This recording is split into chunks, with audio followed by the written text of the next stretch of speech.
Hola, De hecho, Beto. estamos comenzando apenas. Al arranque se hizo una plática muy interesante entre Norberto y mi hermana. Ah, Y, ujú. y, este, y bueno, estamos apenas arrancando.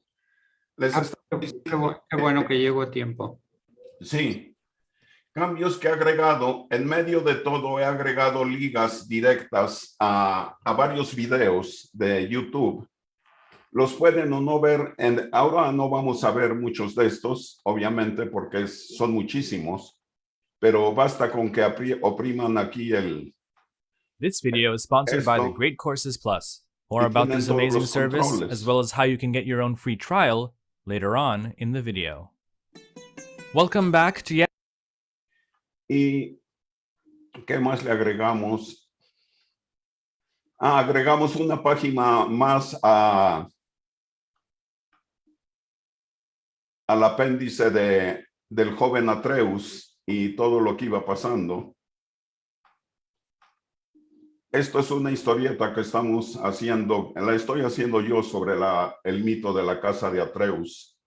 Y ahí va despacio. Se agregaron videos sobre los fenicios. Hablamos del zoroastricismo, todo esto lo hemos visto antes. Nacimiento de la República.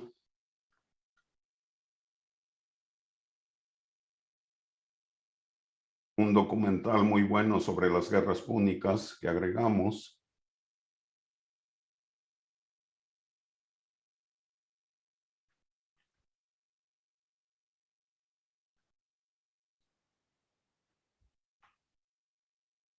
En la era helénica.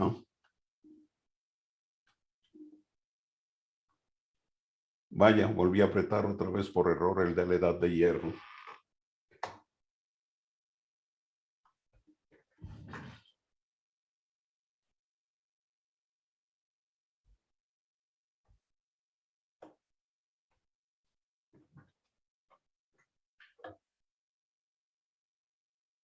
Agregué un documental interesante sobre la ciudad de Alejandría en tiempos antiguos.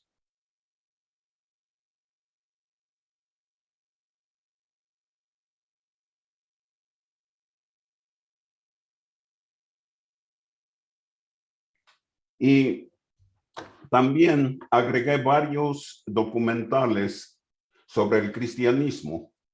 Hay unos que son bastante objetivos, de PBS y otro de Frontline de PBS, que precisamente refuerzan mucho el comentario que hizo Alberto del cristianismo como un invento de Constantino prácticamente. Al principio, bueno, había un montón de tribus cristianas y ya. Hay un documental muy interesante que agregué también sobre el cristianismo como un movimiento generador de arte por excelencia. Hay un señor, Valdemar Jarusek, que si tienen ocasión de ver todos los videos que puedan de él, es un crítico de arte fenomenal. Muy poco ortodoxo.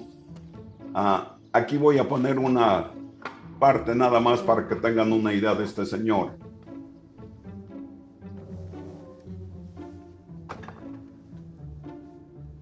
This is the church of San Vitale. It's one of a group of churches in Ravenna that's filled with these stunning mosaics. But the reason I brought you to this particular church is because of its shape. As you can see, it's round, like a mausoleum, not long and thin, like a basilica. These round churches of early Christianity have a particular effect on the visitor. They offer a 360-degree experience, a sense of enclosure and centering. The early Christians used round architecture, particularly for churches devoted to the martyrs, like San Vitale up there. who'd stood up to Diocletian and died for his faith.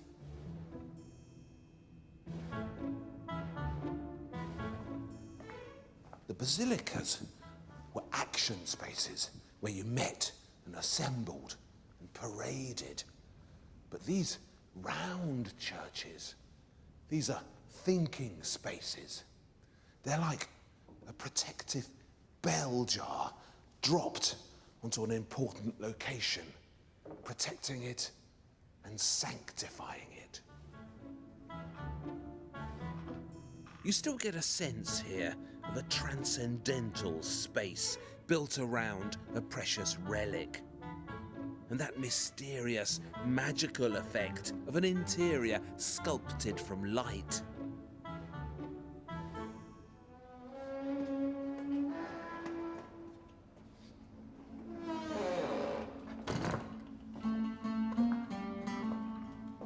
And it wasn't just the burial sites of the martyrs. Bueno, esto lo quito porque ese video solamente es casi una hora, pero ahí está para quien lo quiera ver más adelante, entre otras de las adiciones que hay. Esto lo hemos visto, llegamos precisamente hasta la caída de la caída final de Alejandría, con Hipatia de Alejandría. Encontré aquí otro video que también vale la pena cuando puedan verlo. Hoy vamos a comenzar ya con la parte primera de la Edad Media prácticamente. ¿Qué es lo que pasó después de la caída de Alejandría? Vamos por pasos. Aquí de nuevo llegamos a Constantinopla. Este paso fue muy importante porque, como habíamos dicho, Constantino unificó de nuevo al imperio que estaba dividido inicialmente en 4 partes, y Constantino, en nombre del cristianismo, o sea, se inventó unas historias pero bien curiosas, logró unificar al ejército, llegó a Roma, conquistó Roma, armó todo el imperio romano de nuevo, lo hizo de una sola pieza, y se fue inmediatamente, o casi inmediatamente, a Bizancio y fundó, nada más le cambió de nombre y se instaló. Se llamó Constantinopla a partir de entonces. Y el nuevo imperio romano ahora tenía su sede en Constantinopla y tenía administradores en Roma, en lo que era Roma. Y eso obviamente no iba a durar como no duró. Hemos visto varios ejemplos antes de cómo al llegar a cierto tamaño un imperio se desestabiliza. Y de hecho los predecesores de Constantino hicieron lo mismo que ya habían hecho en el segundo triunvirato, Marco Antonio, Lépido y Octaviano, dividir los espacios para poderlos administrar de manera eficiente. Sin embargo, aquí sucedió que después del primer triunvirato, Octaviano unió los imperios y estuvieron bastante estables finalmente. Pero cuando Constantino hizo lo mismo de reunir todo y mudarse a lo que fue Constantinopla, los problemas comenzaron muy pronto y eventualmente eso llevó a la caída del Imperio Romano de Occidente por falta de atención de parte del Oriente.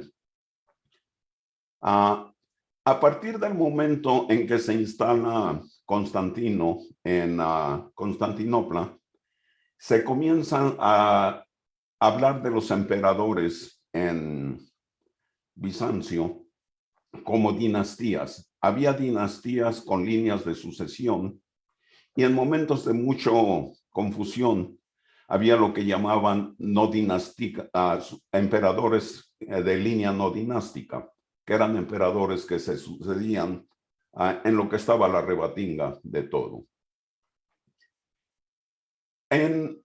Antes de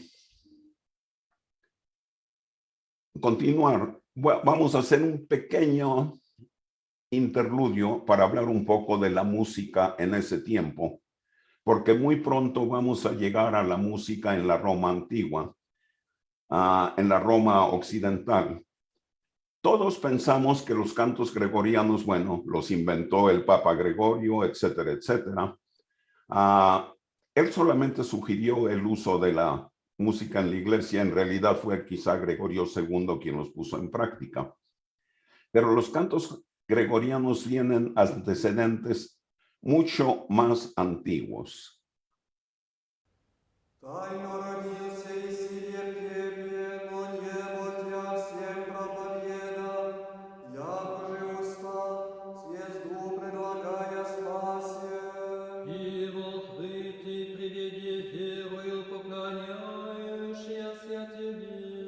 Esta es música bizantina.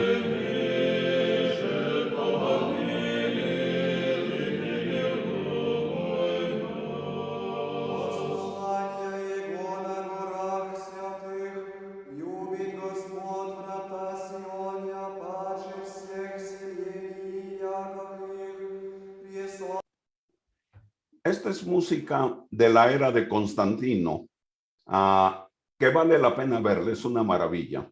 Este tipo de pieza le llamaban troparión, que consiste fundamentalmente de una estrofa larga cantada de manera repetida con una frase en medio de cada estrofa, aunque sea repetido los tropariones.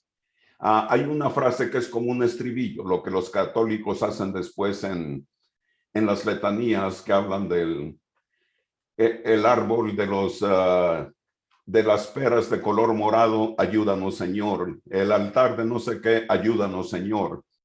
El troparión tenía esa estructura aproximadamente, pero era una estrofa completa. Es un antecesor de los cantos gregorianos. Bueno, en todo eso,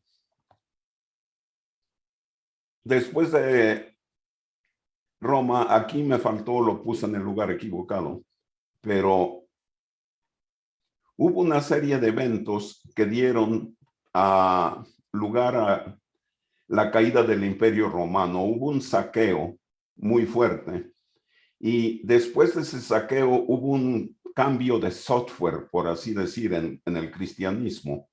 Agustín de Hipona, hay aquí un documental muy interesante de él, formula la doctrina del pecado original, hizo contribuciones al desarrollo de la teoría de la guerra justa, cuando el imperio comenzó a desintegrarse. Aquí usó un truco de prestidigitación. Comenzó a imaginar a la iglesia, como ya no estaba presente físicamente, al menos a corto plazo, como mucho más importante que las ciudades terrenales. Escribió el libro de la ciudad de Dios y con eso arranca una nueva manera de ver las cosas.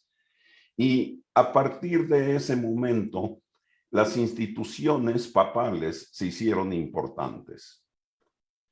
Aquí hay un video muy bueno que vale la pena verlo. Her pleadings often fell on Sobre la deaf vida de ears. San Agustín. If Augustine would not listen to her, Monica would go.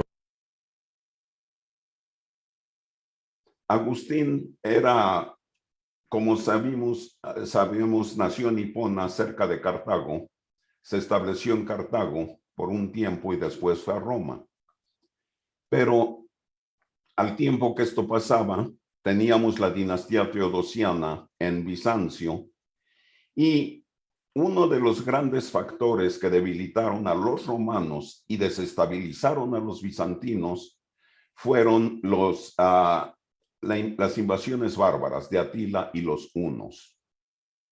Y se realizaron bajo el mando de Atila frecuentes y devastadoras instrucciones en el Imperio Romano.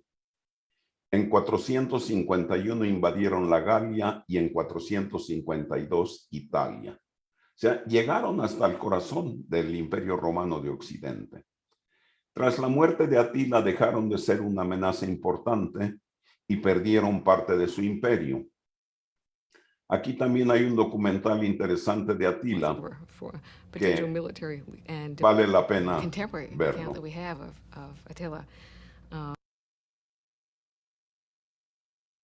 Bueno, después de eso hay la caída de Roma. Sí la puse después de todo en su lugar correcto. Aquí hay una liga a los últimos emperadores de Occidente y un documental pequeño acerca de Roma. Bueno, ¿qué estaba pasando mientras todo eso pasaba en Roma, en Bizancio? Bizancio no era ajeno a todo esto y de hecho nunca dejó de meter las manos en la Roma de Occidente. Después del último emperador Odoacer, que era un rey ostrogodo, se dio el título de rey de Italia. Fue un título completamente nuevo. Después fue derrocado por Teodorico por directiva de Zenón. Zenón era un emperador de la dinastía leónida que dijo, bueno, como que ya están poniendo otros reyes allá.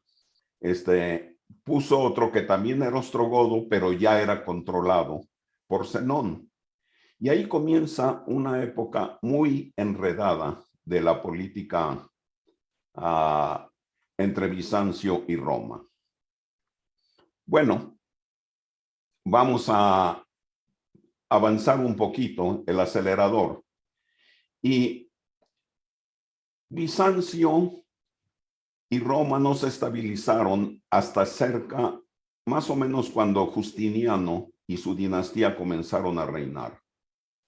La dinastía justiniana, especialmente Justiniano I, fue sumamente importante porque introdujo un código legal, el Código de Justiniano, que hizo cambios notables, pero también estabilizó a todo el país, a toda la región, quiero decir. Construyó la catedral de Hagia Sofía. Aquí hay una biografía de Justiniano que también recomiendo verla.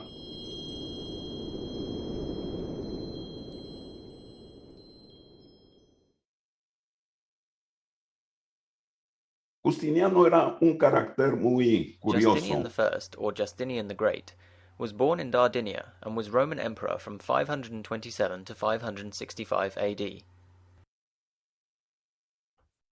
Justiniano, antes de ser emperador, le estaba echando el ojo a una dama llamada Teodora, que era actriz y que se complementaba sus ingresos con la prostitución. Justiniano se enamoró de ella, pero no se podía casar porque era prohibido que un futuro emperador se casara con una prostituta. Eso lo arregló su tío, Justino I, cambió la ley y Justiniano finalmente se casó con Teodora, que resultó ser una mujer sumamente sabia y muy hábil. Hay quienes decían que era el equivalente a Raisa Gorbachev en tiempos modernos. Es decir, era una mujer que estaba atrás del esposo en lo que se refiere al poder, y se dice que Justiniano la consultaba prácticamente en todo. En fin, durante ese tiempo, decimos, se construyó Hagia Sofía, y aquí quiero ponerles una muestra de la música que se tocaba en Hagia Sofía en tiempos de Justiniano. Este video es de un grupo de Portland, Oregon, que en la Universidad de Stanford hicieron una reconstrucción virtual de la iglesia de Hagia Sofía para poder reproducir en todos sus detalles la acústica. Un grupo de científicos de Stanford viajaron a Estambul, entraron a Hagia Sofía, hicieron un análisis acústico y lo hicieron en el momento en que este mismo grupo también daba un recital allá en Estambul, en Hagia Sofía. Esto que ven aquí lo reprodujeron en Stanford y es así como sonaba la música en tiempos de Justiniano.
Bueno, por mí yo me quedaría oyendo este video. A quienes les gusta este tipo de música pueden verlo de nuevo, y en general les recomiendo los videos de este grupo que se llaman Capella Romana.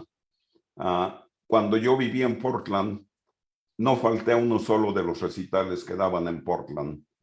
Estos señores son una maravilla. Fue uno de los primeros grupos de este tipo de música, que es una empresa. Viven de eso quienes cantan algo muy raro en estas artes. Bien.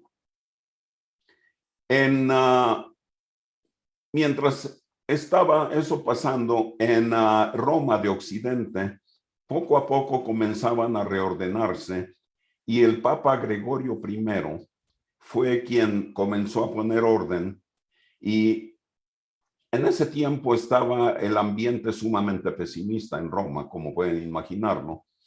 A los cristianos les echaban la culpa por los locales, por la destrucción de Roma, diciendo que al haber abandonado a sus dioses les trajo ese problema. Entonces, tuvieron que ser bastante inventivas las autoridades para tratar de combatir eso. Ahí fue donde Agustín de Hipona tomó un rol preponderante en su tiempo. Y el Papa Gregorio sugirió reintroducir la música a la iglesia, algo que ya se había perdido. Se dice que fue hasta Gregorio II que realmente se comenzaron a cantar los cantos gregorianos, que, como ven, no eran muy diferentes de la música bizantina. Ambos estaban basados en los modos musicales que vimos en la sesión sobre música y seguían prácticamente los mismos patrones. Bueno, mientras todo eso estaba pasando, en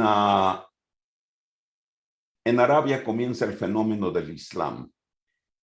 Nunca ha habido ningún movimiento religioso, y no ha vuelto a haber uno que se propague con la velocidad que el Islam se propagó y que invadieran de manera tan marcada territorio tan amplio.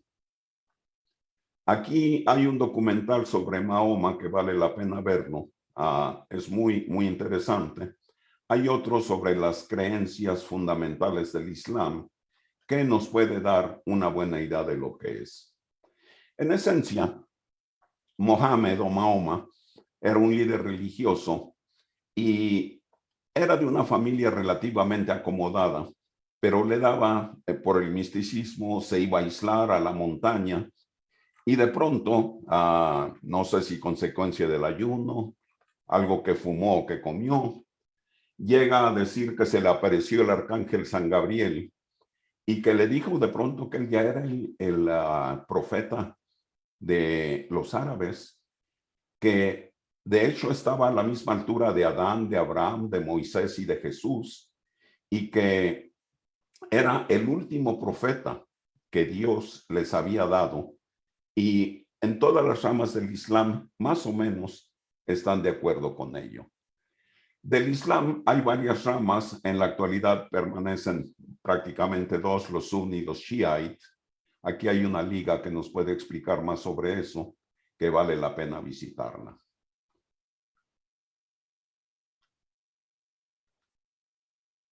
Bueno, con el advenimiento del Islam hubo una época dorada en que la lógica, la geometría, la aritmética, la medicina y las artes florecieron. Se avanzó mucho en la lógica aristotélica y hubo avances en la lógica proposicional. Pero ahorita llegamos a esto. Mientras tanto,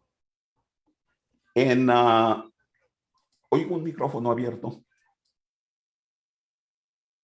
En Bizancio hubo un poco de desorden, hubo una línea no dinástica del 602, siguió la dinastía heracliana. Esto estaba pasando al mismo tiempo que estaba naciendo el Islam en Arabia.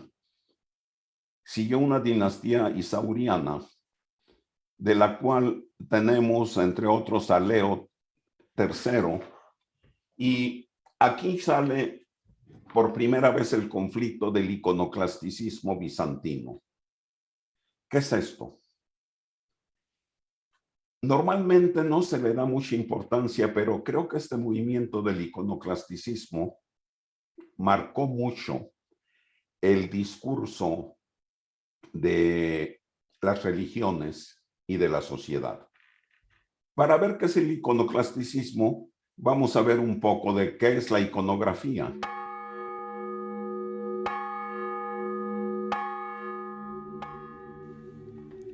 Iconography is a special mode of Christian sacred art, combining the natural and the symbolic in a unique stylized way to convey the spiritual dimension of what is depicted. As the famous Greek iconographer Photius Contoglou wrote, "Icons raise the soul and mind to the realm of the spirit." Iconography is the original tradition of Christian sacred art and has been an integral part of the worship and mystical life of Christians since the times of the apostles. Aquí vemos que, como explica el narrador, la iconografía fue una parte integral del arte cristiano desde el principio, prácticamente. Y como se puede ver en el otro documental de Valdemar que vimos hace poco, marcó toda una corriente de arte. Bueno, este documental vale la pena verlo, además que es muy hermoso, vale la pena que lo vean completo simplemente porque es muy bello. For demonstrating God's miraculous intercession. Highly venerated icons of the Blessed Virgin painted by St. Luke, which are still venerated today. Esta es una muestra de iconos pintados por San Lucas. Bueno, como vimos antes también, lo de los santos está muy nebuloso. Lucas no se sabe si realmente era una persona física o es alguien que colectó los dichos acerca de Lucas. Ahí eso está muy nebuloso, pero el punto es que el Islam, en parte, uno de los motivos de su nacimiento fue una respuesta muy fuerte contra el iconismo. Se dice que el grito el mantra de Mahoma era: no hay Dios más que Dios. Y la creencia de los iconoclastas es que cualquier representación de un Dios o de un santo es simplemente idolatría, que va contra el primer mandamiento de la ley de Moisés. Bueno, eso lo tomaron muy radical. En el Islam es hora que en las mezquitas solamente hay arte abstracto. Y el discurso de Dios no tiene que ver con santos, ni con intermediarios, ni con toda la jerarquía de santos que hay en la Iglesia Católica o en el cristianismo en general. El cristianismo trataron 2 veces de deshacerse de los íconos.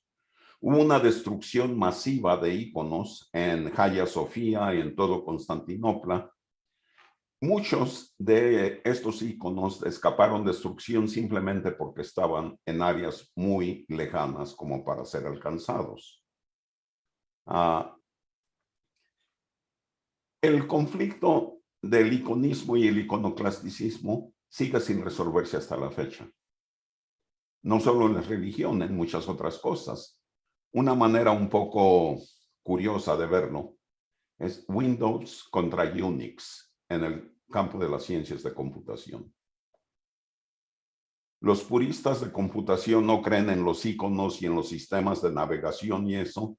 Es la interfaz directa con los algoritmos y las instrucciones a las computadoras tecleadas directamente sobre la terminal y nada de iconos, ni ventanas bailantes, ni nada de eso. Es una discusión interesante que vale la pena ver cómo se ha llevado más allá de la religión. Bien, en lo que sucedía todo eso mientras tanto, en el Islam medieval comenzaron a suceder cosas tan espectaculares como las que vimos en Alejandría. Vimos como Mohammed ibn Musa al-Khwarizm, él solito inventó el álgebra, introdujo el sistema posicional de los números, codificó los numerales indios finalmente hasta la forma que tenemos actual. Inventó el algoritmo de manera formal. Los algoritmos, como hemos comentado antes, ya existían, de hecho, desde Mesopotamia, pero existían de manera no sistemática y no integradas ya de manera formal a la aritmética y al álgebra que conocemos. Me imagino que la mayor parte de ustedes sabe multiplicar y dividir por 4 cifras. Algunos saben sacar raíz cuadrada todavía la antigüita con papel y lápiz. Quienes aprendieron eso están usando exactamente, paso por paso, los algoritmos que inventó al-Khwarizm en el año 850. Abu Kamil introdujo los números irracionales al álgebra, logró soluciones de ecuaciones hasta de 8º grado, inventó la solución de ecuaciones simultáneas, la regla de los signos para expandir la multiplicación. Crucialmente, sus técnicas matemáticas fueron adoptadas posteriormente por Fibonacci, lo que permitió a Abu Kamil desempeñar un papel importante en la introducción del álgebra en Europa. Como habíamos visto antes, lo había comentado, Fibonacci se ha hecho famoso por su famosa serie de manera bastante justa, pero lo que Fibonacci contribuyó a Occidente va mucho más allá de eso. Él introdujo directamente a través del trabajo de Abu Kamil el álgebra, la matemática árabe, los números árabes, exactamente en el momento en que en Europa eran más necesarios. Esto sucedió en el año 1300 y algo, lo vamos a ver más adelante cuando veamos a Leonardo de Pisa, que era el nombre el que le daban a Fibonacci. Mientras eso sucedía en el Islam, en Occidente estaban pasando una serie de cosas muy curiosas. El Islam ya se había extendido por todo el África, había ido a dar hasta España y estaban constantemente amenazando a la tribu de los francos. Carlos Martel los repelió con bastante frecuencia. El hijo de él, Pepín el Chaparro le decían, creo, era rey de los francos y en un momento determinado el Papa León III le manda a pedir ayuda porque de nuevo se sintió amenazado el Imperio Romano de Occidente. No era imperio todavía y esto es lo que va a ser crucial. Pepín vino, le dio la mano y le donó unos terrenos que le habían arrebatado a Roma, a los ostrogodos. Bueno, la donación de Pepín le permitió a Roma tener, específicamente al Papa, tener terrenos fuera de Roma que estaban bajo su control. Siguió todo eso y en eso el hijo de Pepín, Carlomagno, de nuevo tuvo que ir al quite y esta vez lo hizo de manera bastante espectacular y al Papa León III se le ocurre un golpe maestro, coronar a Carlomagno como emperador. Es decir, por primera vez desde la caída del Imperio Romano de Occidente, Roma vuelve a tener un emperador. Y ahí se hizo una combinación muy curiosa, porque a partir de entonces el emperador tenía que ser coronado por el Papa. Entonces, como dicen por ahí, una mano lava la otra, y de esa manera el papado y el nuevo imperio romano comienzan a surgir. Este imperio surge de manera curiosa. Carlomagno se comienza a expandir de manera enorme. Aquí vemos en la presentación de este video esta área gris, que es la expansión que hizo Carlomagno de nuevo. Pero esta expansión le comenzaron a llamar los estados papales, los nuevos estados papales. Y esto tuvo consecuencias de muy, muy largo plazo. Este documental sobre Carlomagno vale la pena que lo vean también de principio a fin. Carlomagno se le conoce justamente como el padre de Europa. A partir de Carlomagno comienza lo que ya se puede llamar la Europa moderna. Carlomagno dio origen después a lo que se llamó el Renacimiento carolingio, que lo vamos a ver en la próxima sesión, de qué consiste, y es cuando de nuevo comienza a civilizarse Europa. Y también Carlomagno mantuvo las fronteras con los árabes, y eventualmente, ya varios siglos después, los árabes se retiraron de Europa. Pero el momento crucial para Europa fue la ascensión de Carlomagno, que se daba precisamente alrededor del tiempo de la era dorada del Islam. Y en Bizancio todavía seguían con todas las complicaciones. Aquí vemos más adelante toda la lista de emperadores. No vamos a ver a muchos de ellos, obviamente. Esta es una lista pequeña. Aquí ven dinastías completas en esta isla. En medio de todo esto, si seguimos con el Islam medieval, tenemos a Al-Farabi, un científico muy notable, especialmente en las áreas de la lógica y de la música. Tuvo mucha influencia en su momento. Aquí de nuevo hay un documental muy interesante sobre él.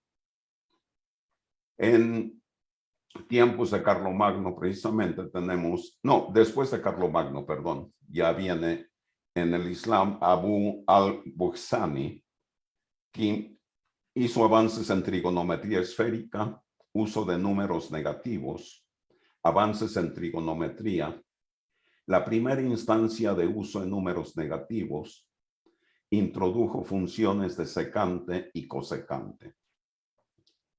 Quienes se metan a estudiar a fondo o se han metido a estudiar matemáticas pueden captar la enorme importancia de las aportaciones de estos señores. Vamos a ponerlo de esta manera. Muy pocas personas de nuestra generación, de nuestra edad, conocen las matemáticas que estos señores ya conocían en 1000 y tantos años atrás y que las habían desarrollado a un grado enorme. Tenemos después, más adelante, a Omar Khayyam, del que hemos oído hablar todos, por su poesía maravillosa, el Rubaiyat en particular. Pero Omar Khayyam resuelve las ecuaciones de tercer grado de manera exitosa, desarrolla los algoritmos, hace contribuciones a la álgebra geométrica y desarrolla el teorema binomial, que de nuevo, quienes hemos visto álgebra, nos topamos con el teorema binomial.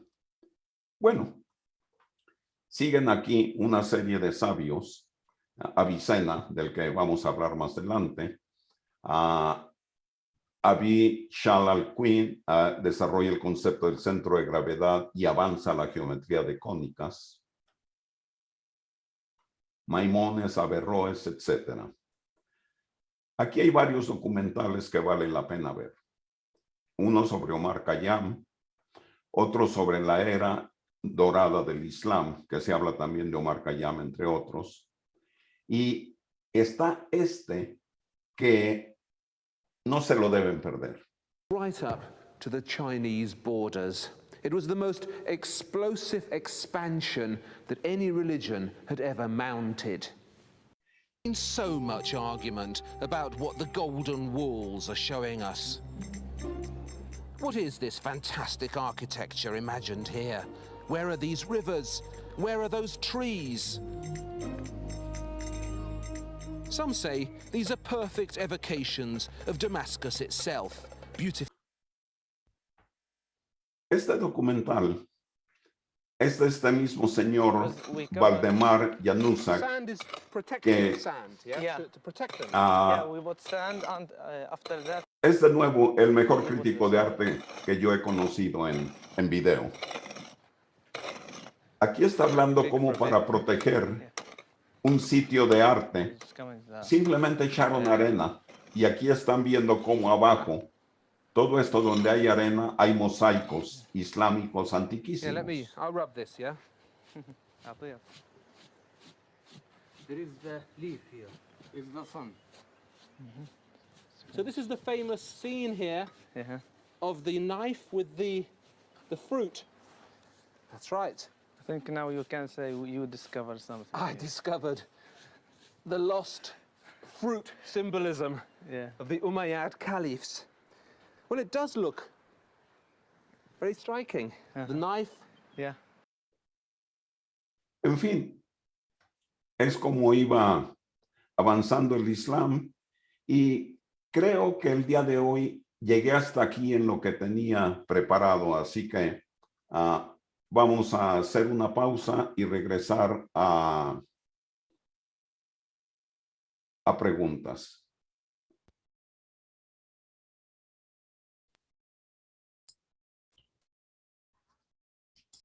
Yo tengo. ¿Sí? ¿Qué pasa entre Constantino y Carlomagno? No caché muy bien. Mira, ¿qué pasa en el tiempo? Sí, porque mira, entiendo que Constantino reúne el Imperio Romano que se había desquebrajado en 4. Exactamente. Y, Y se va a Constantinopla, se va a Bizancio. Sí. Después de que lo reúne y promulga el Edicto de Milán, donde se le da la preferencia a la cultura cristiana, a la religión cristiana sobre otras, se va a Bizancio. ¿Sí? Ya declara que todo Roma es cristiano, todo el Imperio Romano. Sigue, sin embargo, sin atar varios cabos sueltos. En ese tiempo ya habíamos comentado, pleitos callejeros, literalmente, entre los llamados monofisitas y los ortodoxos, quienes decían que Cristo era de una sola naturaleza y otros que decían que no, que era humana y divina, en fin. Y Constantino en eso dice, era entre otras cosas, sumamente pragmático. Dice, vamos a resolver esto de una vez por todas para evitar más inestabilidades, y convoca al primer concilio, al concilio de Nicea, donde se resuelve que finalmente prevalece la visión ortodoxa, y se da cuenta los obispos que tienen más poder que nunca se imaginaban. Crean la primera transnacional en ese concilio. Llegan obispos de todos los rincones del mundo conocido a estar representados, y salen ya con una visión unificada, la visión ortodoxa. Bueno, Constantino sigue, se muere, siguen sus sucesores, y el cristianismo ortodoxo sigue creciendo, pero al mismo tiempo en la Roma de Occidente se inician las instituciones del papado, eran obispos, se consideran como papas, pero de manera muy débil. Después de Constantino siguen los ataques de Atila y los bárbaros, que no solo debilitan a la Roma bizantina, también debilitan a la Roma de Occidente, lo que eventualmente hace que los ostrogodos saquean Roma en el año 464, si recuerdo correctamente, y tras el saqueo de Roma, todavía había nominalmente emperadores, dura muy poco eso, y finalmente cuando Odoacer más adelante se proclama rey, ahí termina el Imperio Romano de Occidente formalmente. Quedan abandonados a su suerte. Hubo después algunos intentos de recuperar el Imperio Romano de Occidente. Mientras tanto, estaba en manos de los bárbaros, por así decirlo. Sin embargo, el papado seguía sin interrupción, débil, pero sin interrupción. Bueno, ya que Justiniano asciende al poder alrededor del año 600, que es cuando alrededor del tiempo que el Islam estaba surgiendo, también sucede que Justiniano, entre las cosas que hizo, fue comenzar a tratar de recuperar al Imperio Romano, a recuperar el Occidente. Manda uno de sus generales, aquí me faltó agregar ese detalle, a Belisario, el conde Belisario, a reconquistar Roma. Recupera con éxito el sur de Italia, recupera varios territorios, pero no logra terminar el trabajo. Ese trabajo se terminaría más adelante. Entonces, se recupera Roma de Occidente en parte, de manera muy débil. Sigue habiendo todavía muchos empujes de diferentes tribus bárbaras, pero no nada sólido. Eso finalmente acaba de consolidarse la recuperación ya con Carlomagno, cuando finalmente lo declaran emperador, que curiosamente no fue reconocido como emperador por Bizancio, pero al igual que muchos de los gobernantes sucesivos no eran, pero ya Bizancio estaba muy debilitado y tenía otros problemas con que preocuparse para decir, bueno, por lo pronto ese emperador estaba dando resultados muy radicales hasta que eventualmente fue reconocido. Sí, entonces, básicamente eso es lo que pasaba entre Constantino y Carlomagno. Es un tiempo de casi 600 años, donde obviamente los estamos comprimiendo simplemente por comodidad.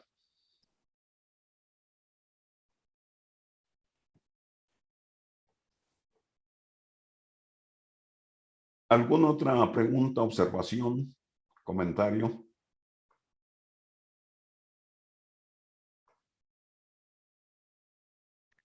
Mi total admiración por tu capacidad de acumulación de información impresionante con coherencia.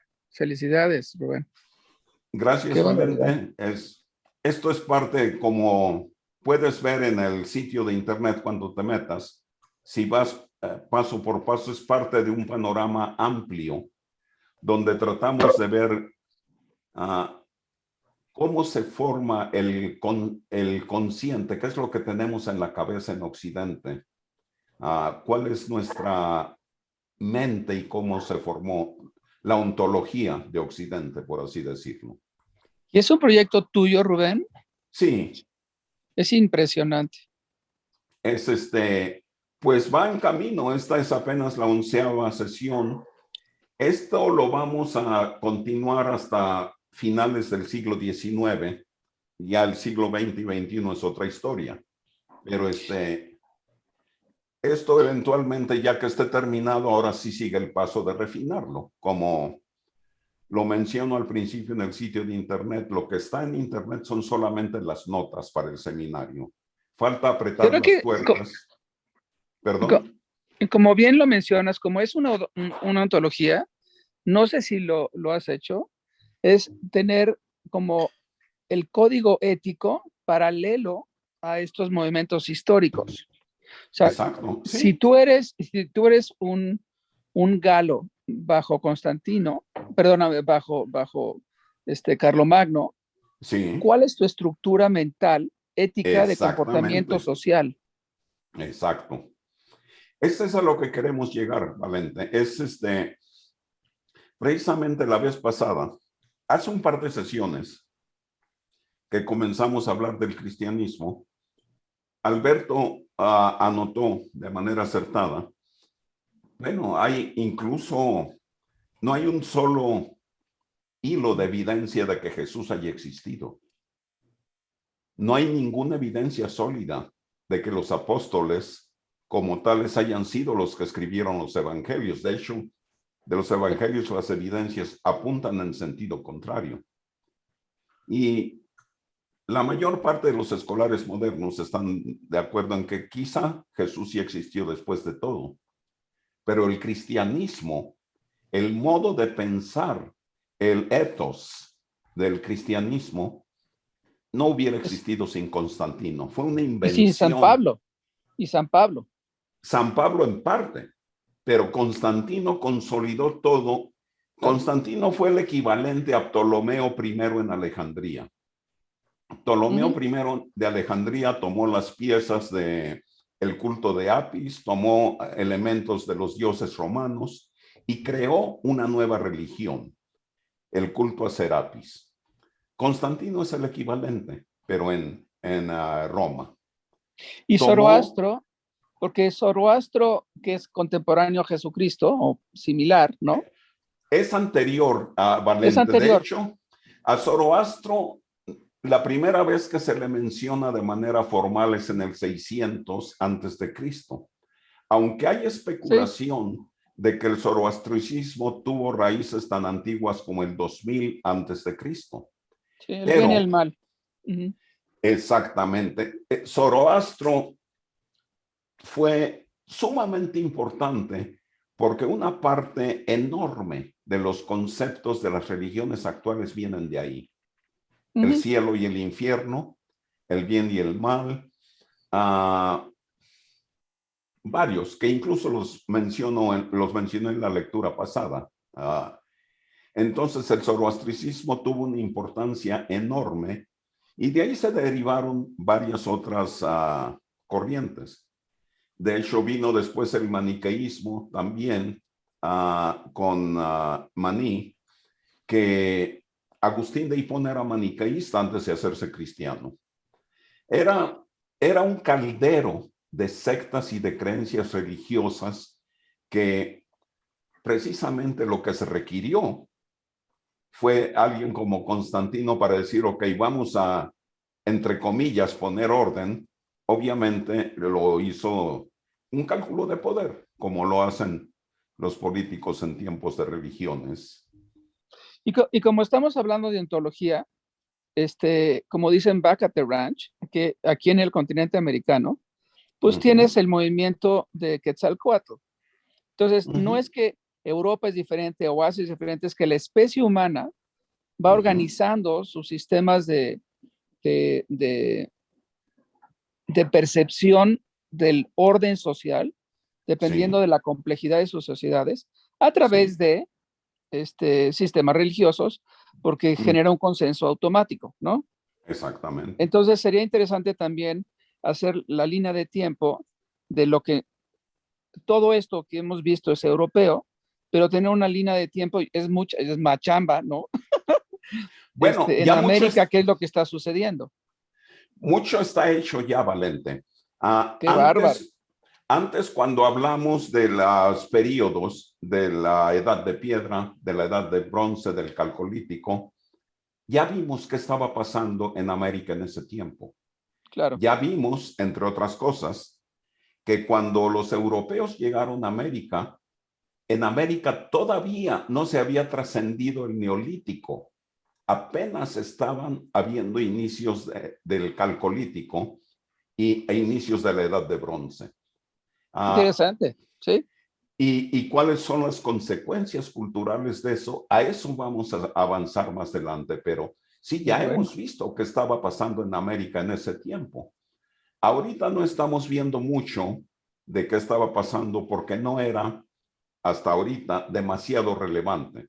Es decir, si vemos, por ejemplo, en el año 900, que es donde vamos con Carlomagno, en ese tiempo en las Américas, pues los aztecas estaban apenas asentándose en forma, seguían con sacrificios humanos, era el periodo preclásico de los mayas, si recuerdo correctamente. Es probable que me equivoque, pero en Sudamérica, en Perú, estaban bastante más avanzados, ya trabajaban el oro martillado en ese tiempo, y en el norte, cerca del lago de Michigan, ya trabajaban el cobre martillado y comenzaban a fundirlo finalmente. Apenas. Apenas, sí. Sí, exacto. Hay un desfasamiento de tiempos, Valente, porque en lo que cruzaban el estrecho de Bering y bajaban, todas las tecnologías seminales se comenzaban a desarrollar en Asia. Y eso lo puedes fácilmente ver siguiendo simplemente el contenido del sitio de web hasta donde vamos. La única advertencia es que si te vas por esa línea y ves todos los enlaces, tienes frente a ti muchas, pero muchas horas, como decía la canción. No, infinitas. O sea, Sí. es un laberinto infinito. Sí, pero estoy tratando de darle precisamente la coherencia necesaria. En los capítulos subsiguientes, el Islam va a perder importancia en un momento determinado y el foco se va a volver entonces a Europa y vamos entonces a volver a América, a todo lo que da. Es un trabajo titánico, qué barbaridad. Pues tengo como unos 15 años acumulando información sobre esto, Valente, y mucho menos tiempo armándolo, por supuesto. Y hay mucha más información que ahí está. Y hay varias derivaciones. Ya vimos el inicio de la historia de la música con la era de bronce. Muy pronto voy a agregar un capítulo de historia de la música desde finales de la antigua Grecia hasta más o menos tiempos de Carlomagno. ¿Conoces a Jaroslav Pelikan? El de Jaroslav Pelikan. Es el gran erudito de la historia de las religiones. No, no lo conozco. 4 tomos. Yo aquí los tengo. Fantástico. Si me envías la referencia, lo apreciaré muchísimo. Sí, cómo no. Y luego el otro es pero ese es para el Renacimiento, que es donde estás entrando, que es esto te digo. Esto te digo.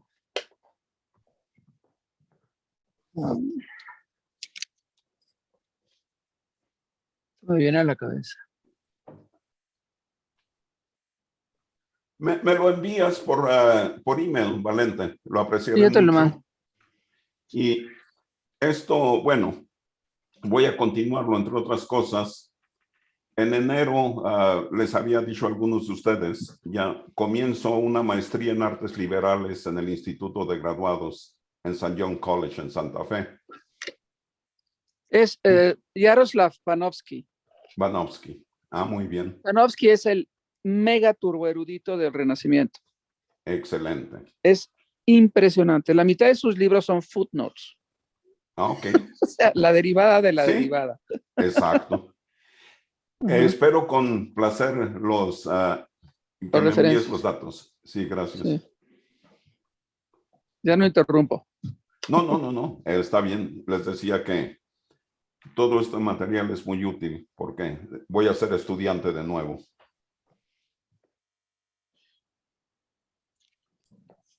Bueno, a mí me llama la atención porque en el Medio Oriente es que hay mucho más desarrollo científico, matemático, algebraico, trigonométrico, que en el Occidente.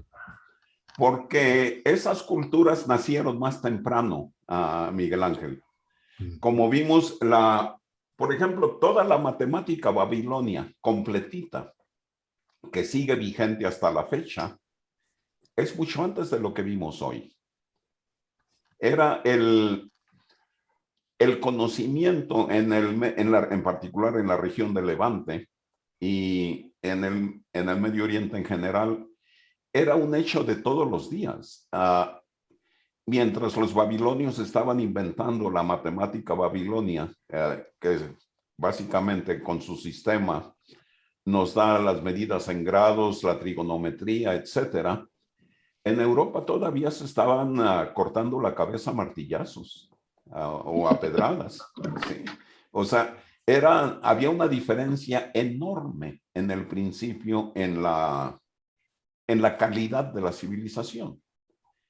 Y eso cambió con el tiempo. Vimos cómo a partir de la Edad de Bronce ya no dependía tanto de los regionalismos, porque ya las tecnologías de viaje es algo que no estamos muy conscientes muchas veces, pero a finales de la Edad de Bronce, los cambios sustanciales en la navegación sucedieron hasta 1000 años después. Hasta finales de la Edad de Bronce ya se podía navegar con toda la comodidad por todos lados, y lo hacían. Lo ¿Qué único que otros les usos? ¿Perdón? ¿Qué otros usos le daban, por ejemplo, a todos los cálculos y trigonometría? Muchísimos, Miguel Ángel. Para comenzar, la construcción. Sí. No podías hacer una construcción a nivel monumental sin trigonometría para poder calcular alturas, etc. La hidráulica. La hidráulica vimos en el capítulo sobre el periodo helénico, los desarrollos de Ero de Alejandría. Vimos también en el periodo helénico los desarrollos de Eratóstenes. Sin la trigonometría no podría haber calculado la circunferencia de la Tierra, ni de chiste. Sí. En fin, fueron conscientes desde muy temprano de la importancia de la matemática. Por esto, Mahoma era judío, cristiano, ¿qué era? Era árabe. Era árabe y vivía en el desierto. No tenía, no había claridad en ese tiempo. En ese tiempo no existía formalmente una religión establecida. Eran animistas más, eran más animistas. Sí, vimos cómo como incluso, nosotros. Sí, como incluso San Agustín de Hipona, él era manicaísta y después decidió hacerse cristiano. Sí. Era como de pronto les llegaba la idea, y Mahoma de pronto, bueno, ya habiendo leído y habiendo oído de los libros del Antiguo Testamento y del Nuevo Testamento, de pronto se inventó, se sacó de la manga que se le apareció el arcángel San Gabriel y ya de pronto lo ungió como el profeta final de esa línea religiosa y arrancó todo un movimiento. O sea, fue un Constantino político del mundo árabe. Él se le inventó políticamente.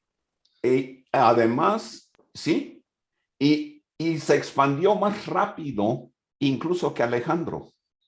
Alejandro se expandió rápido y en una extensión enorme.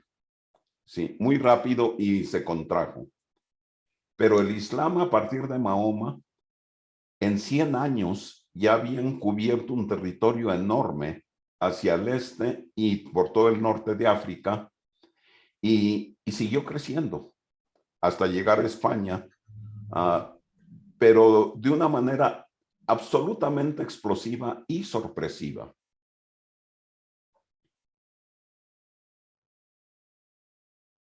Probablemente porque era muchísimo más gente, ¿no? ¿No crees?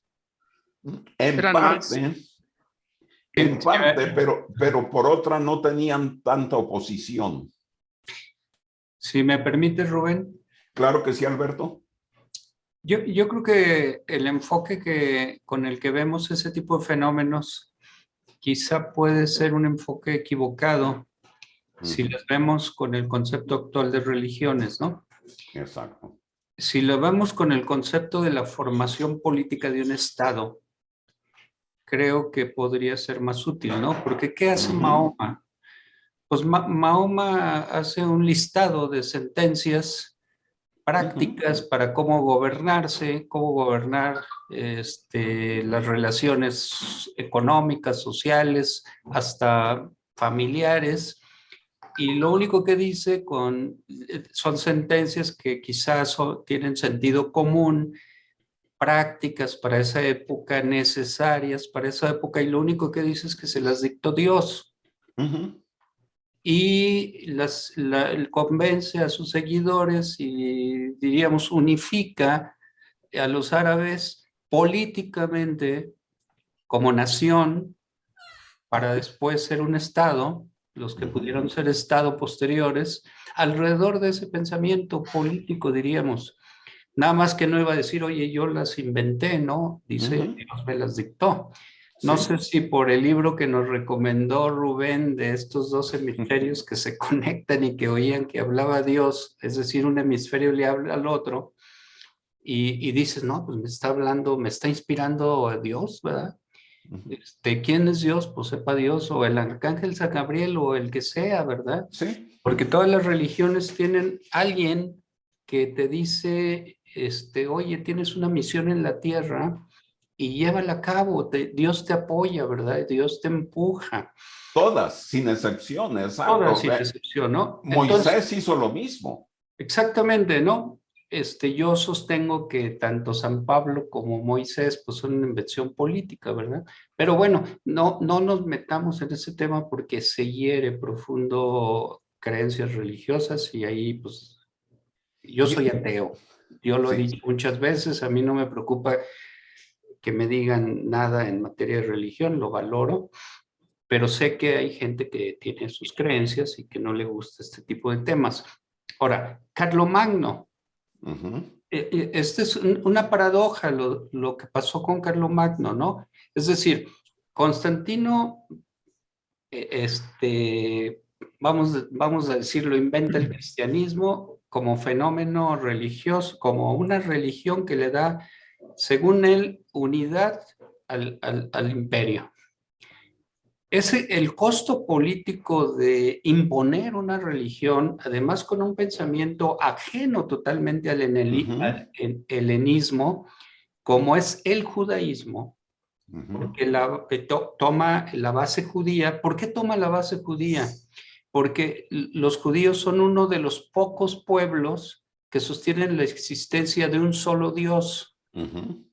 Y aunque el cristianismo formalmente tiene un solo Dios, en la práctica no. En la práctica tiene miles de santos, hasta santas, y tiene 3 dioses en uno solo, ¿verdad? Dios Padre, Dios Hijo y Dios Espíritu Santo, que es una cosa verdaderamente rara, ¿verdad? Pero bueno, entonces se genera una crisis del imperio. No digo que por esa única razón, porque las razones de la decadencia, diríamos, del imperio romano no es únicamente el que hayan impuesto una sola religión, pero sí es una causal muy fuerte. Sí. Y paradójicamente quien reconstruye el imperio romano germánico, que es Carlomagno, lo hace también al imponer una sola religión. Exacto. Por ahí se van a encontrar, si le buscan, videos de los cientos de miles de muertos que tuvo que hacer Carlomagno para imponer la religión cristiana. Sí. Es una masacre en pueblos que obviamente eran ajenos al cristianismo, ¿verdad? Pues, llega de Constantinopla, pues, ¿qué será eso, verdad? No, pues tú tienes que creer en eso, igual que en México, ¿verdad? Sí. Pues acá teníamos mal que bien a Quetzalcóatl y a quien quieran, y llegan los españoles y dicen, o crees en el cristianismo o te cortamos aquí la cabeza, ¿verdad? Pues creo, dime en qué creo y yo voy a creer en eso. Sí. Entonces, pero lo curioso es que le funciona a Carlomagno. Y se genera un gran imperio, ¿no? El imperio romano-germánico, que es la reconstrucción cristiana, diríamos, del viejo imperio romano, y que unifica Europa y diríamos que la pone a la par con Oriente, ¿no? En términos culturales, en términos, diríamos, de ciencia, y entonces como que se equipara ahí, ¿no, Rubén? Es decir, el retrato que Europa tenía más o menos se equilibra, ¿no? Ahí es donde comienza precisamente eso. Vamos a ver la próxima sesión, el Renacimiento carolingio, que es sumamente importante, que es cómo se rescata todo el conocimiento de todas las fuentes posibles. Mucho de ello había sido ya rescatado por los árabes. Vimos cómo en la caída de Alejandría, en la destrucción final del museo y del Serapeo, se destruyeron prácticamente la totalidad de los libros de la biblioteca, pero muchos de ellos estaban respaldados en países árabes. Fue por eso que Omar Khayyam pudo seguir estudiando Aristóteles. Al-Farid no solo estudió Aristóteles, sino que se fue hasta estudiar la filosofía de los estoicos, y todo eso finalmente fue recuperado con el tiempo, vía el Islam de España, cuando ocuparon España, y todo eso eventualmente llegó a Agen, que fue el centro del Renacimiento carolingio, pero eso es material para después. Pero la religión, yo igual soy ateo, sin embargo, estudio las religiones porque me interesa estudiar la experiencia humana de todos los puntos de vista. Pero yo coincido mucho, incluso en Roma, Gibbons caracterizaba al Imperio Romano de una manera muy curiosa. Dice, es un lugar donde todos los emperadores hablan y practican religiones en las que no creen, pero que con eso logran unificar a las ciudades, a sus constituyentes. La religión ha sido y sigue siendo un motor enorme. Yo, independientemente de que sea ateo, me interesa mucho ver cómo se interpretan los conceptos de Dios o de dioses en las diferentes religiones, y obviamente las religiones han jugado y siguen jugando un papel importante. De nuevo me interesa resaltar, vale la pena leer el libro de Daniel Dennett sobre las religiones como un fenómeno natural, donde trata este asunto desde tiempos inmemoriales hasta la fecha. Y religiones muy curiosas. Cuando vemos esa perspectiva, creo que se facilita incluso la discusión con personas religiosas de manera curiosa. Porque dicen, bueno, el cristianismo como religión no tiene nada de especial. Como movimiento político, es enorme. Es enorme. E igual el Islam. De hecho, el Islam es todavía más endeble que el cristianismo. Eso que de pronto se le aparece el arcángel a fulano, a Mahoma, y de ahí inventa toda una doxología, es impresionante. Hay una precisión que quisiera mencionar, porque Sí. una cosa es que contemporáneamente uno sea ateo o no, pero en el periodo que estamos hablando, la gente sí era religiosa, sea helénica, Claro. sea judía, fuera lo que fuese.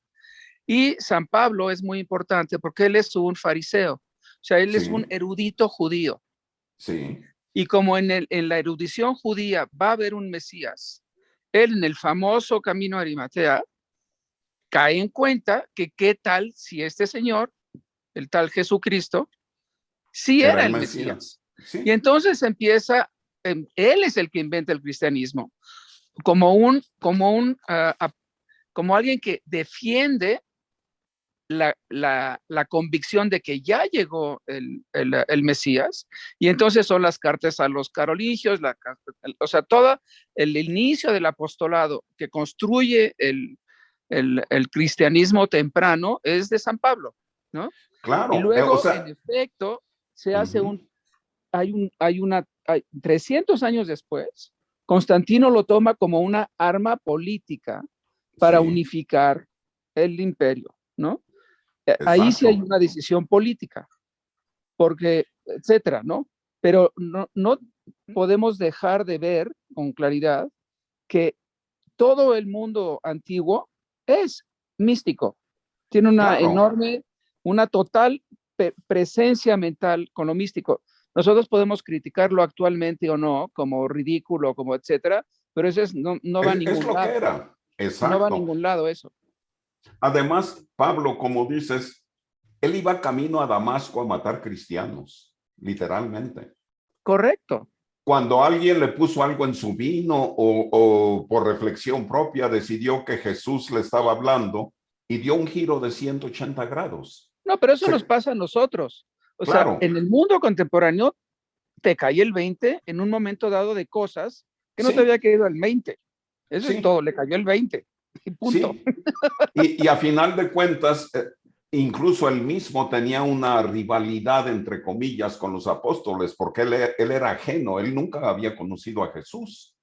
Eso se resolvió cuando decidió irse a pie hasta Roma. Es como 90 años después, ya se había muerto Jesús hacía 40, mucho tiempo. Sí. O sea, era otra generación. Sí, y se va a Roma y comienza a diseminar, pero de nuevo, había muchos cristianismos, no era uno solo. Había muchas corrientes, había muchas escuelas de pensamiento. De hecho, San Pablo fue muy radical. Si Constantino inventó el cristianismo moderno, San Pablo fue el inventor o fue la raíz de la invención del catolicismo. San Pablo decidió que ya no tenías que seguir los preceptos judíos, ya no te tenías que cortar la mitad de la bichola, ya no tenías que seguir prácticas dietéticas. Ese era el punto. Exactamente. Claro. Entonces, San Pablo fue la semilla del catolicismo, pero la religión de Estado, por así decirlo, fue inventada por Constantino. Correcto, exactamente. Así es la cosa. Si me permite, Rubén. Sí, claro. Sí, mira, quizá no me expresé adecuadamente y quiero hacer una precisión. Entiendo que no estamos en un templo. Entiendo que esta no es una discusión religiosa, este es un curso de metacomunicación, Otto von Hauer, etcétera, ¿no? Entonces entiendo que podemos tolerar argumentos, diríamos, que vayan contra nuestras creencias, a menos que digan lo contrario y me callo, ¿no?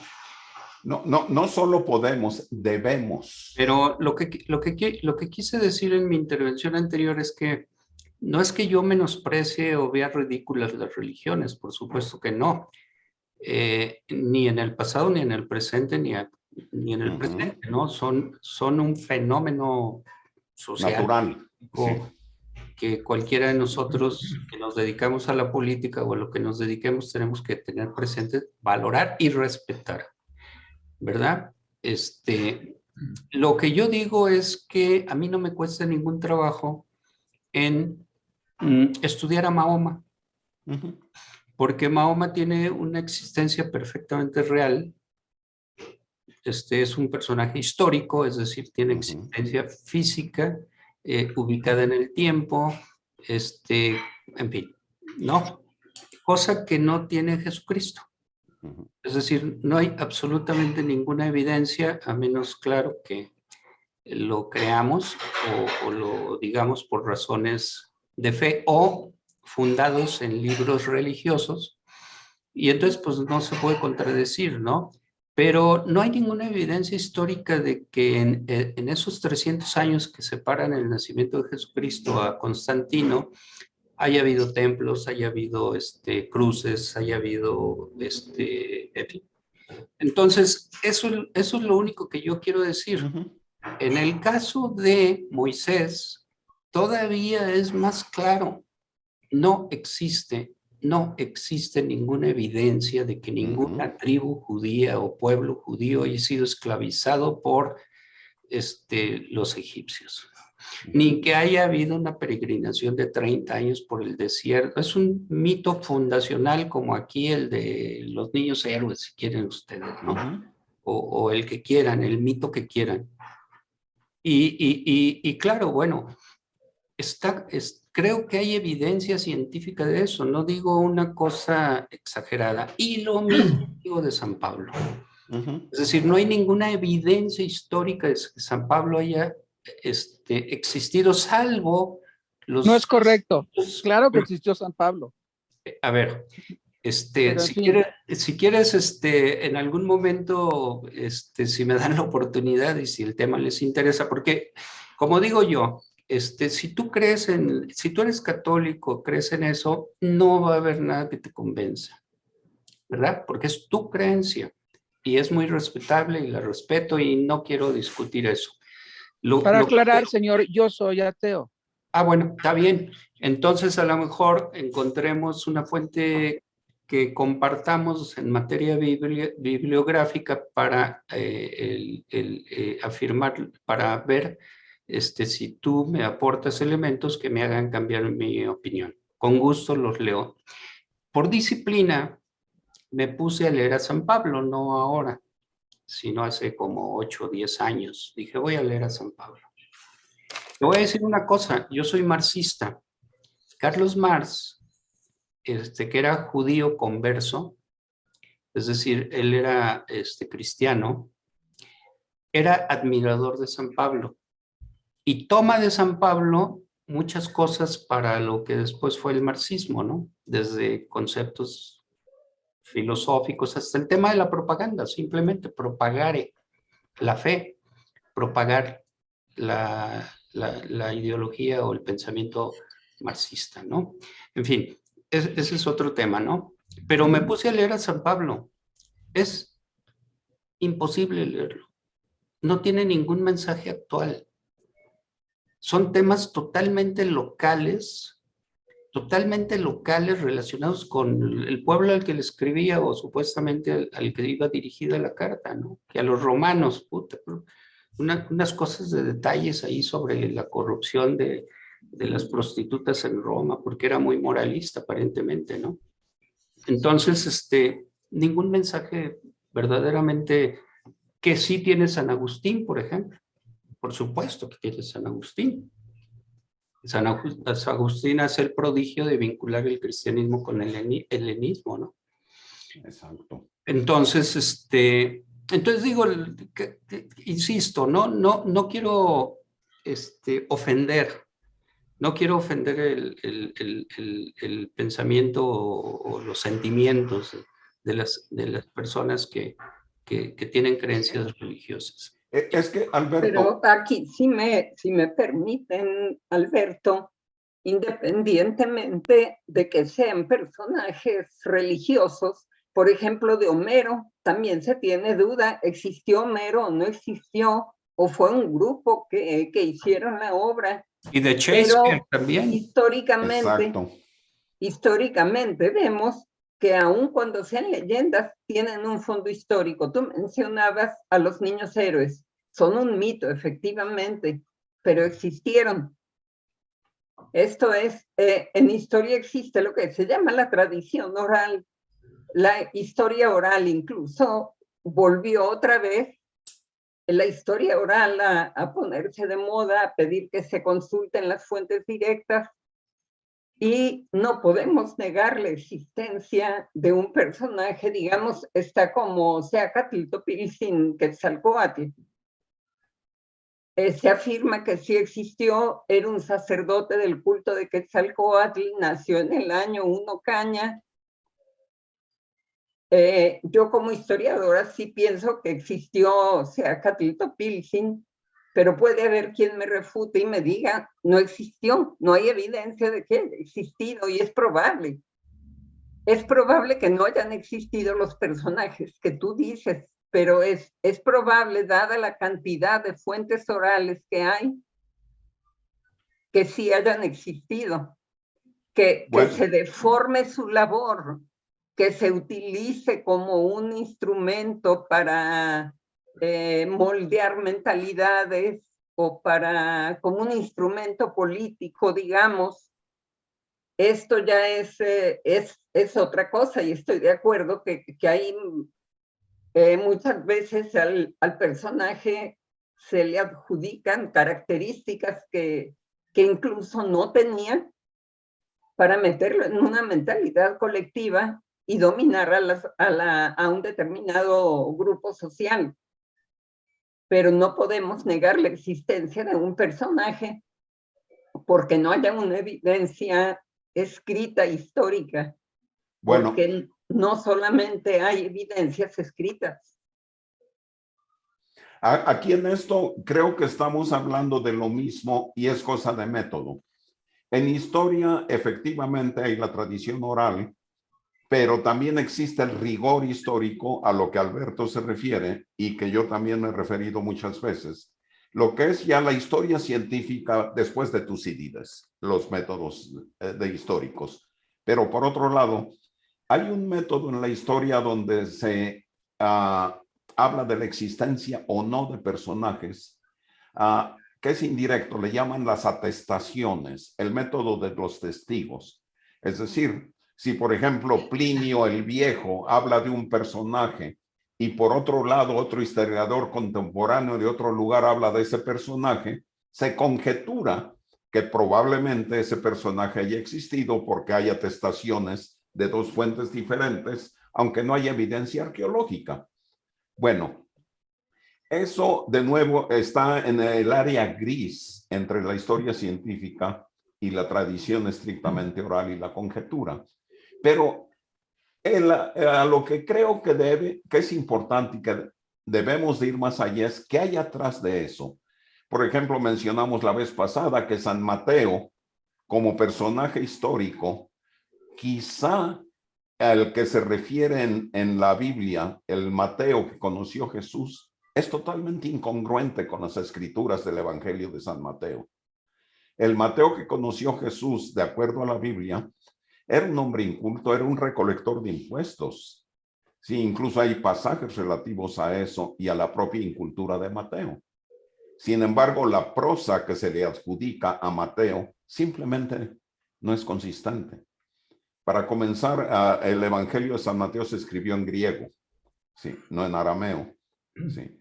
Y aunque hubiera conocido el griego Mateo, que no es remoto al que conoció Jesús, no hubiera sido el Mateo el lenguaje culto. Muchas de las, incluso de lo que está escrito en Biblias, en Coranes, etcétera, es la interpretación de varias personas de lo que se dijo, que alguien dijo, que a lo mejor dijo o no dijo. Es una fuente semi precisa. Lo que es interesante es entender la falta de precisión de esa fuente y cómo en nombre de esos escritos lo toman de manera literal religiones de manera política más adelante y los usan de manera destructiva. Entonces, la existencia física o no de un personaje cobra importancia secundaria al uso que se le da a los conceptos que se le ascriben a ese personaje. Es decir, si Jesús existió o no físicamente, es menos importante que el mensaje que se transmite a través de las religiones y que se le atribuye a Jesús, y que es lo que cohesionó a los seguidores del cristianismo. Sí, claro, ese es el punto. Sí. Claro. Bueno, yo nada más, como para, en cierta forma, que no se siente incómodo Alberto o ninguno. No sé si Beto me está escuchando ahorita. Pero bueno, Beto, para que no te sientas incómodo, digo, desde mi perspectiva y mi posición. Yo soy católico, soy cristiano católico, sin embargo, parte de mi creencia también se fundamenta precisamente en todas las opiniones contrarias, o me refuerzan, y a la vez esto, pues también a mí no me incomoda, quiero decirte básicamente eso, no me incomoda el que se piense diferente a mí, no me incomoda el que haya personas que no crean en Jesús ni en que no existió. Yo creo tal cual como creencia, así me puedo mover. Entiendo el rigor y el método científico, pero también entiendo y creo importante el método de la fe.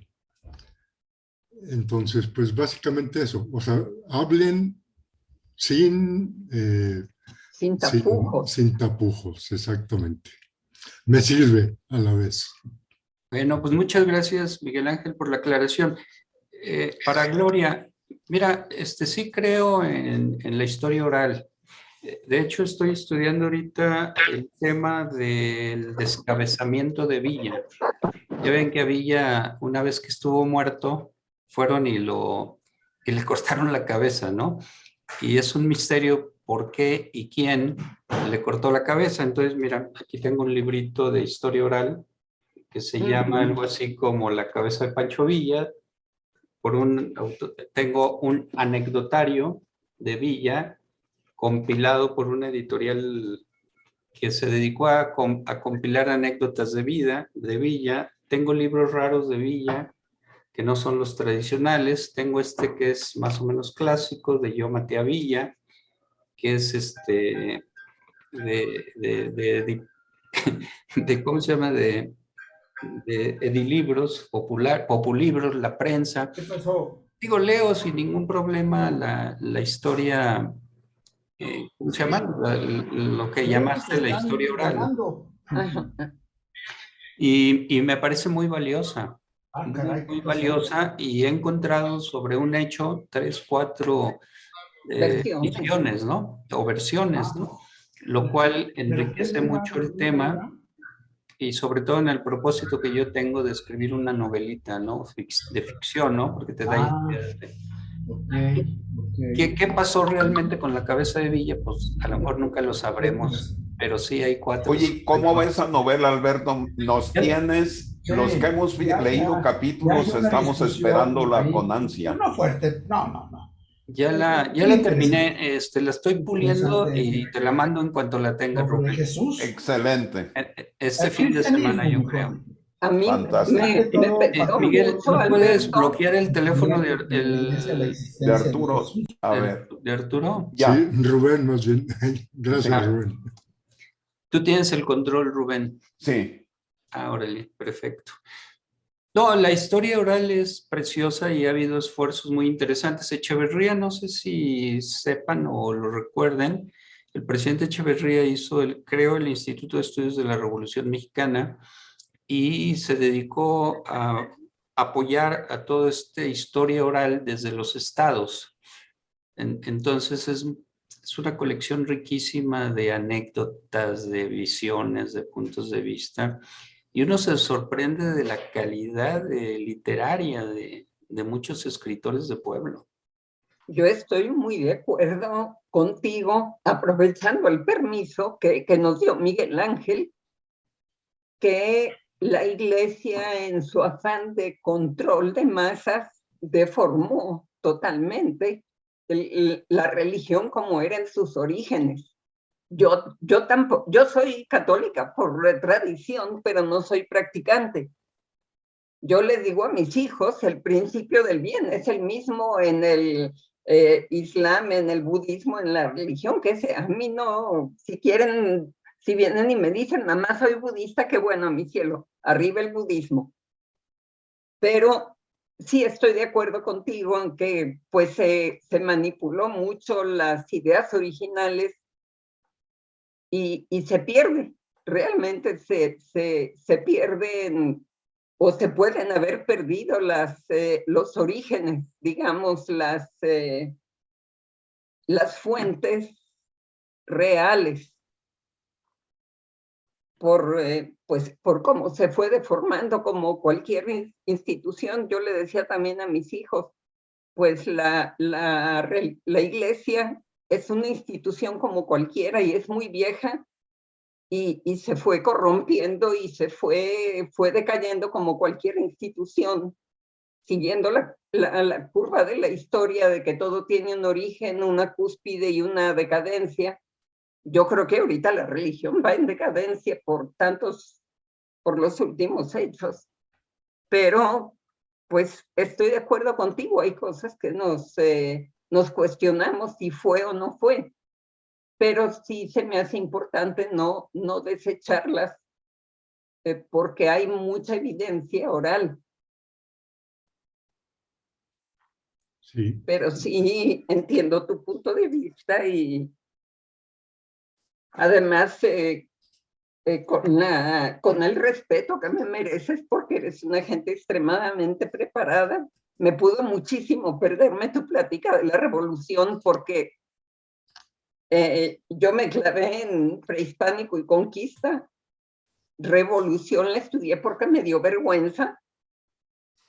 Ya casada, ya que había egresado de la facultad, pero tengo años de no tocar la Revolución Mexicana. Y cuando me dijo Rubén, dije, no me la pierdo.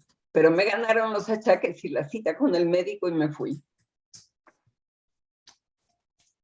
Bueno, ya vendrá la grabación porque efectivamente fue una plática memorable como todas las que Alberto nos da.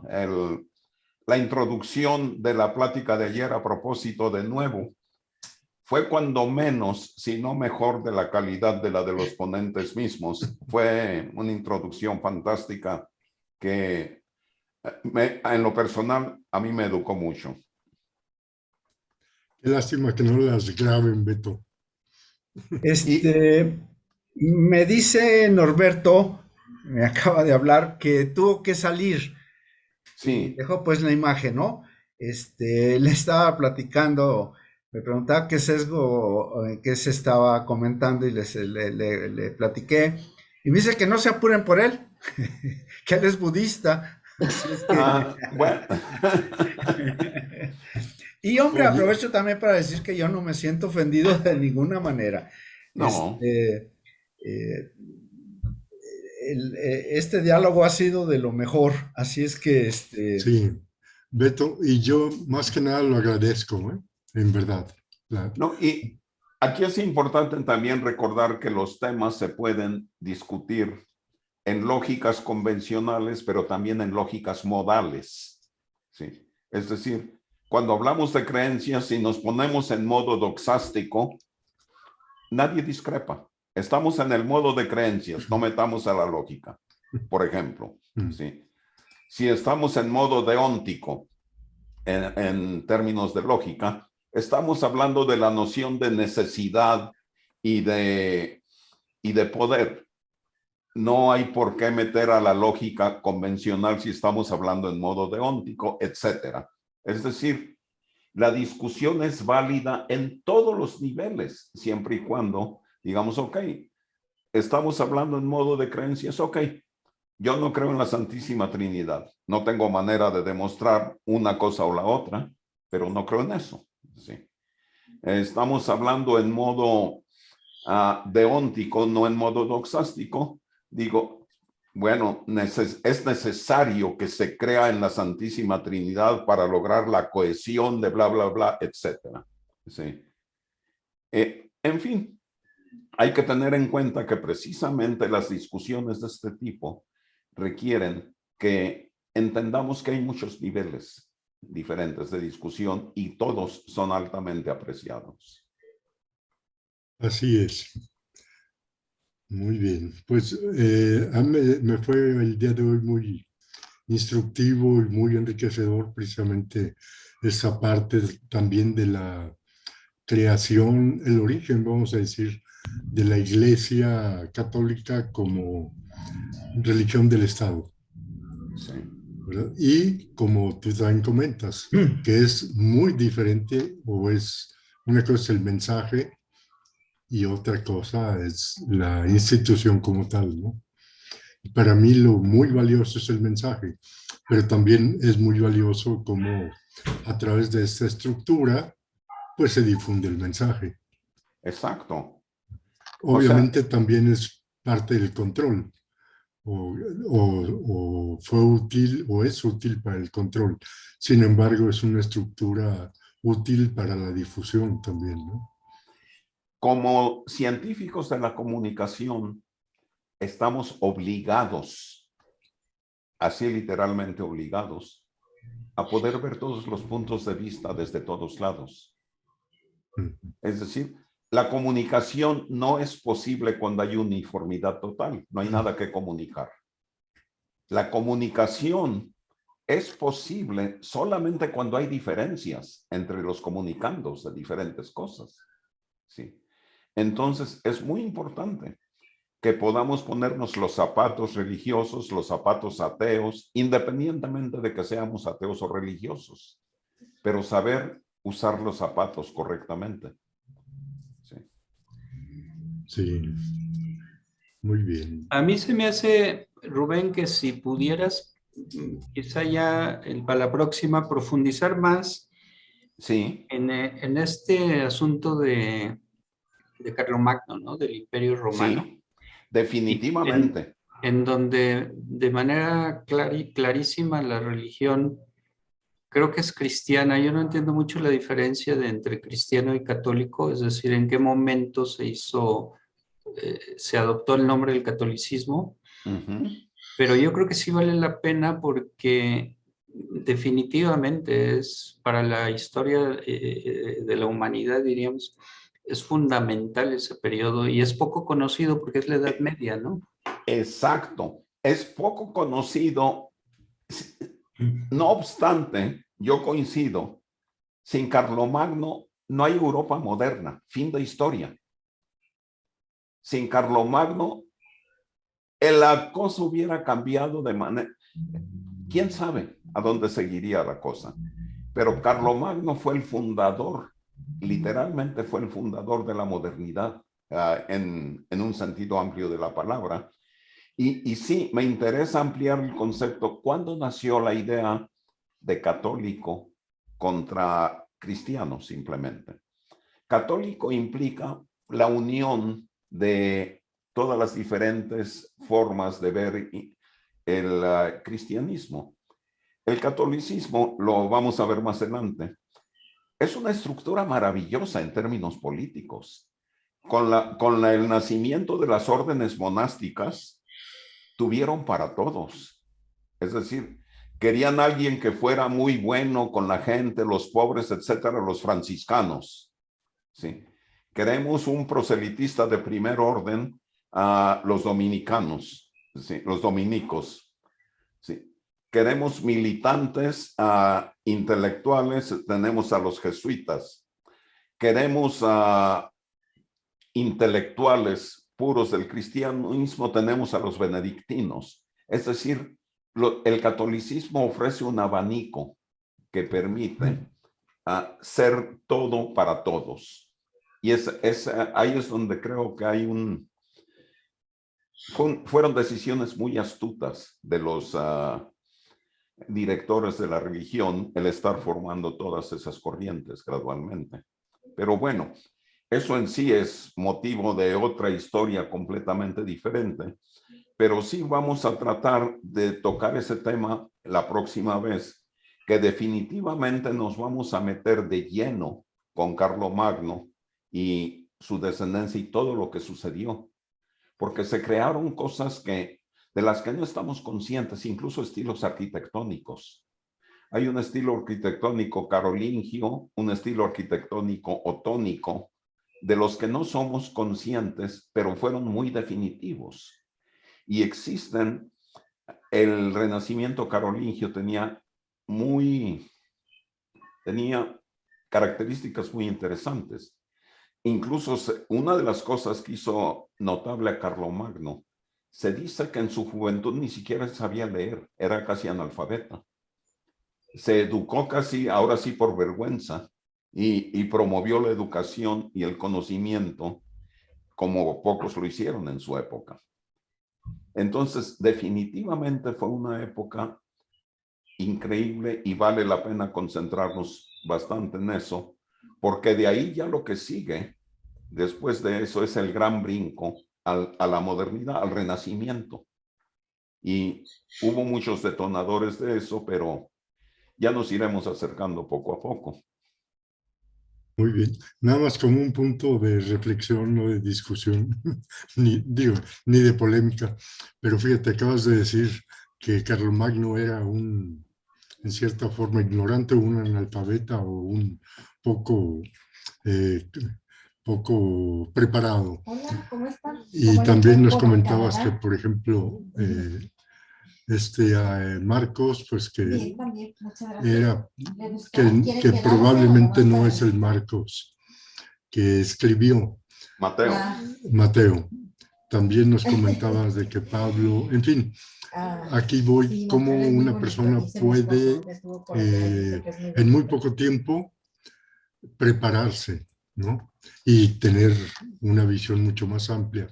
No, fíjate, Es decir, no me ha llamado. aquí No. en cierta forma habría que también reflexionar acerca de los personajes creadores o de una determinada, o pilares, vamos a decir, en este caso en particular, de la Iglesia de Cristo, ¿no? Pero bueno, no es el tema fundamental, es nada más un punto de reflexión. No, y muy buen punto. Yo creo, Rubén, que es un punto muy, muy interesante, quizá para una reflexión especial, ¿no? Porque efectivamente hay hombres que han cambiado la historia y que, pues, o no existía como ahora la academia, o existiendo su origen y su situación coyuntural, pues los arrojó, diríamos, a esa situación, ¿no?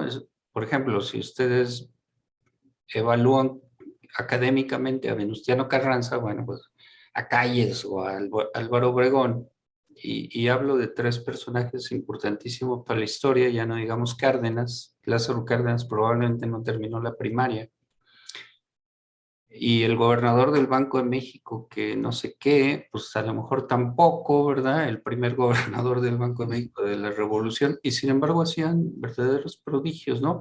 Hay un libro que yo no he leído, o si lo leí ya no me acuerdo.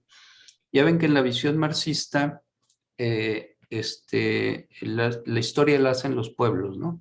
Es decir, ¿por qué? Bueno, porque en la visión marxista es la estructura de las formas de producción las que determinan, pues no sé, hasta la conciencia, ¿no? ¿Qué conciencia? Nosotros tenemos una conciencia porque vivimos en el capitalismo. Si viviéramos en la Edad Media tendríamos otra, ¿verdad? Exacto. Entonces, sin embargo, hay un libro marxista que se llama El papel del individuo en la historia. ¿Por qué? Bueno, pues porque el individuo tiene un papel, ¿verdad? De modo que la masa amorfa sea la que haga, a lo mejor sí, no sé.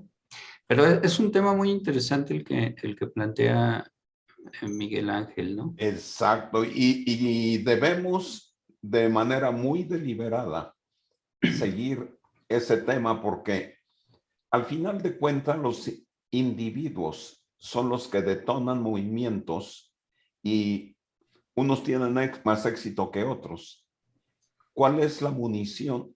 ¿Por qué Carlomagno decidió de pronto educarse y hacer de la educación y del conocimiento una cruzada enorme? ¿Sí? ¿Por qué Julio César decidió cruzar el Rubicon en un momento determinado? ¿Cuál fue el punto de inflexión? ¿Por qué Pablo de Tarso, haya existido o no, dio un giro de 180 grados y de ser anticristiano se hizo cristiano radical, etcétera? Es el papel del individuo en la evolución de las culturas es crucial. Sin individuos que emprendedores, llamémoslos así, no hay historia, no hay cultura. Vamos a definitivamente ampliar estos temas.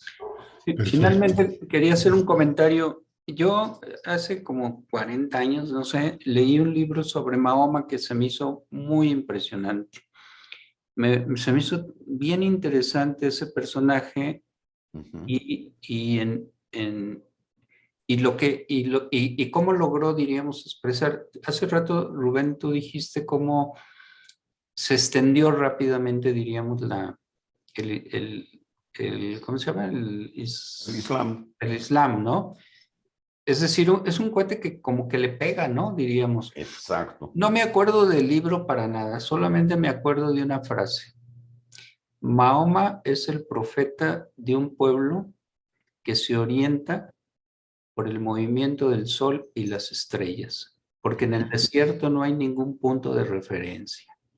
Se me hizo tan impresionante esa frase que todavía la recuerdo. Y más que eso, Alberto, ese fue uno de los grandes motores de su ciencia.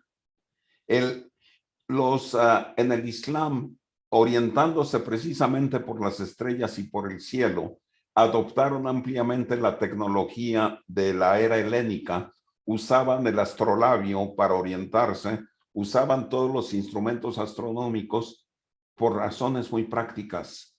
Tenían que saber en cualquier lugar del mundo la orientación exacta de la Meca. Todo árabe, todo maometano que se respete a sí mismo, les puede decir hasta el día de hoy, con el dedo índice, allá está la Meca directamente. Sí. Hicieron su negocio poder saber dónde está la Meca, para que a las 6 de la tarde se hincan y hacen esos cantos maravillosos que vamos a ver unas muestras de esos cantos la próxima vez del Mevlid, los cantos que se hacen para la oración del Islam. Y para ellos es una de las razones también porque la ciencia tenía un papel fundamental. Como nos dice Alberto, ojalá y recuperes ese libro, Alberto, me encantaría verlo. La cultura que se vive en el desierto y se orienta por las estrellas, lo importante que fue eso.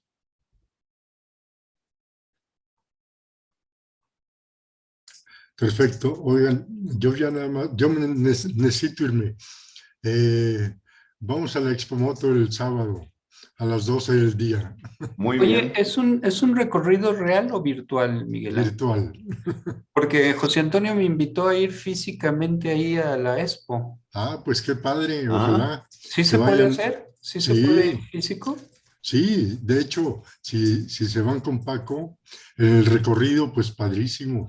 Paco va a ir recorriendo para nosotros los stands, va a ir con su cámara y va a ir platicando con los diferentes asesores de motociclismo, con las edecanes, nos va a mostrar motocicletas, nos va a llevar a la Moto Fashion, que es la de las pasarelas, y todo esto va a ser virtual.